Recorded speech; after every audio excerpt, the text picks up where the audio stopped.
আমার নাম মিঠুন চক্রবর্তী, আমি যা বলি তা করে দেখাই। আমি জল ঢোড়াও নই, বেলে বোড়াও নই, আমি একটা কোবরা, गोखरो আমি। बॉलीवुड अभिनेता मिथुन चक्रवर्ती जब बीजेपी में शामिल हुए उस दौरान उनका दिया गया भाषण काफी वायरल हुआ। रैली के दौरान मिथुन ने कहा कि वो कोबरा है जो एक बार में ही मार देता है। আমি জল ঢোড়াও নই, বেলে বোড়াও নই, আমি একটা কোবরা, गोखरो আমি। साथ ही अपने भाषण में मिथुन ने फिल्मी अंदाज में कई डायलॉग कहे, जैसे कि कोई आपका हक नहीं छीनेगा, जो छीनेगा उसे छोड़ूंगा नहीं। मिथुन ने आगे कहा कि मारूंगा यहाँ पर और गिरोगे शमशान में। लेकिन मिथुन के इन्हीं डायलॉग्स की तरह उनका राजनीतिक सफर भी बेहद दिलचस्प रहा है, क्योंकि जिस टीएमसी को रैली में उन्होंने खूब कोसा, उसी टीएमसी से वो राज्यसभा सदस्य भी रहे। आइए डालते हैं उनके राजनीतिक और फिल्मी करियर पर एक नजर। 16 जुलाई 1950 को एक बंगाली मध्यम वर्गीय परिवार में जन्मे मिथुन दा यानी कि मिथुन चक्रवर्ती के लिए ये कितना बड़ा परिवर्तन है, ये उनके अतीत के पहलुओं को समझने के बाद ही आपको पता चल सकता है। 1960 के दशक में कई बंगाली युवाओं की तरह ही मिथुन चक्रवर्ती भी नक्सल आंदोलन से बहुत प्रभावित हुए थे, लेकिन इसी दौरान उनके भाई की मौत हो गई, जिससे उन्होंने सशस्त्र संघर्ष को लेकर अपने विचारों का रुख मोड़ लिया। हालांकि नक्सलियों के खिलाफ पुलिस कार्रवाई की वजह से उन्हें भी काफी समय तक छिपकर वक्त गुजारना पड़ा। इसी छिपते छिपाते जीवन से पीछा छुड़ाने के लिए उन्होंने कोशिश की और वो फिल्मी लाइन से जुड़ गए, लेकिन फिल्मों में 40 साल गुजारने के बाद भी वो राजनीति का मोह छोड़ नहीं पाए। बल्कि उन्हें राजनीति में लाने वाला कोई और नहीं था, बल्कि वो थी पश्चिम बंगाल की मुख्यमंत्री ममता बनर्जी। पश्चिम बंगाल की मुख्यमंत्री ममता बनर्जी ने एक शमशान में उन्हें पार्टी में शामिल होने और टिकट देने का ऑफर दिया था। ये तमाम मशहूर कलाकार बॉलीवुड और बंगाल की सुप्रसिद्ध अभिनेत्री रही सुचित्रा सेन के अंतिम संस्कार के लिए जुटे थे। वैसे अभिनय की दुनिया के बाद के दिनों में उनकी सियासत में वापसी उग्र वामपंथी विचारधारा की जगह वामपंथी विचारधारा में ज्योति बसु के शासनकाल में ही हो चुकी थी। बसु का उन पर खूब आशीर्वाद रहा।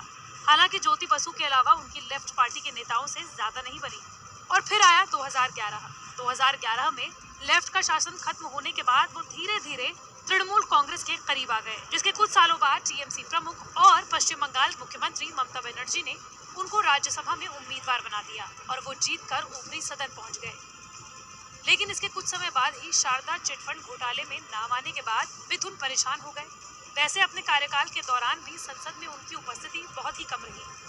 करीब 3 साल तक राज्यसभा का सदस्य होने के दौरान वो महज संसद 3 बार ही गए। चिटफंड घोटाला में नाम आने के बाद साल 2016 के आखिर में मिथुन चक्रवर्ती ने राज्यसभा के सांसद पद से इस्तीफा देकर राजनीति से संन्यास ले लिया।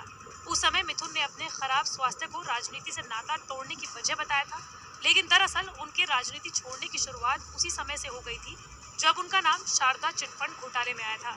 मिथुन चक्रवर्ती शारदा कंपनी में ब्रांड एम्बेसडर थे। इस मामले में ईडी ने उनसे पूछताछ की थी।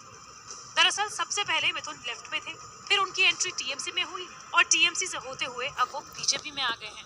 मिथुन चक्रवर्ती का फिल्मी करियर भी जितना हिट रहा, उनकी पर्सनल लाइफ भी उतनी ही कंट्रोवर्शियल रही।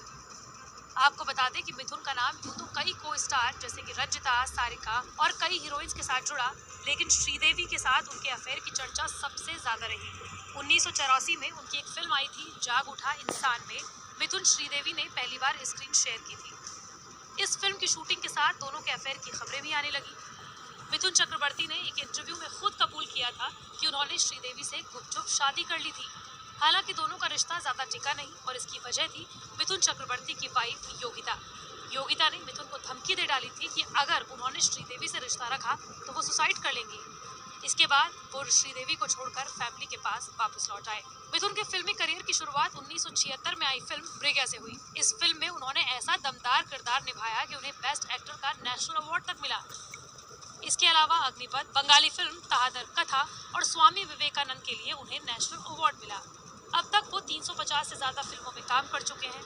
उन्होंने वारदात, अविनाश, जाल, डिस्को डांसर, भ्रष्टाचार, घर एक मंदिर, वतन के रखवाले, हमसे बढ़कर कौन, चरणों की सौगंध, हमसे है जमाना, बॉक्सर, बाजी, कसम पैदा करने वाले की, प्यार झुकता नहीं, करिश्मा कुदरत का, स्वर्ग से सुंदर जैसी फिल्मों में काम किया है।